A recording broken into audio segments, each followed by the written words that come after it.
Asalaamullaahi calaykum waraxmatullaahi tacaala wabarakaatu. Asxaabta aynu jecelnahay kusoo dhawaada janalkeena ka xiruu faqriga. Haddaba maanta eebid maxaa idin noo soo gelin doonaa sida qaabka loo sameeyo digaagada. Meesha waxaa noo yaalo baradho iyo digaagad isku jarjaran. Hadda waxaan kala saaraynaa baradhada iyo digaagadii.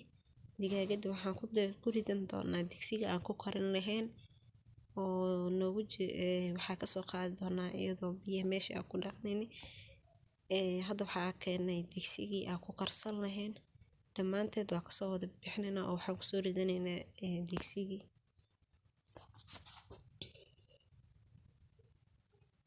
Masha Allah waatana iyada dhan waa soo wada baxsanay oo digsiga isku keensanay. Digsiga markaa isku keensano kadib waxaa ku daraynaa biyo oo 1 litir camal oo biyo ah ku daraynaa. Kadib waa dabooleynaa xoog kadib biyihii iyo baradhada biyihii iyo waxaas la saaraynaa dooradii ilaa iyo waqti inteen markay isku karto waa soo qaadana qaandada marinaynaa.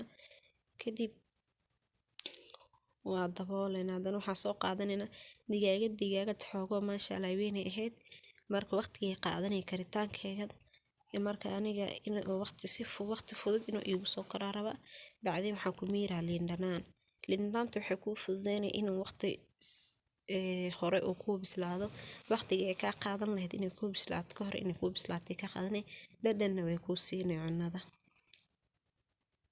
Kadib liin dhanaan ilaa iyo waxaa ku miiranaynaa ilaa 3 xabo liin dhanaan si ciyoon ugu bislaato. Hadda liin dhanaanta ku miirana xabada ugu dambeysay ku miiroona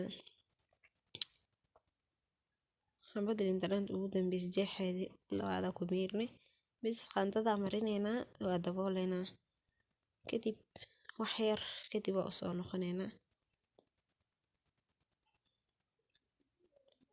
Masha Allah waxaa ku daraynaa cusbadii xawaajigii iyo kabsartii iyo toontii oo isku jabsar iyo toona isku waxaynay isla soo tumnay iyo xawaaji iyo cusbadii ku daraynaa. Masha Allah dhanay ku siinay. Masha Allah waa dabooleynaa dan xoog kadib waa soo noqonaynaa waxaa ku soo darsanaynaa baradhadii aan soo jarjarnay. Baradhada qaandada ku marinaynaa waxaan rabnaa baradhada inay hoos u degto isdhex gasho. Masha Allah baradhadii markaa ku soo daray meeshaas baradhada markay noo kartan waa ka dhigaynaa. Hadda waxaan noo dhiman bis baradhada Masha Allah way noo soo kartay waa kana hadda waa soo diyaarsanay.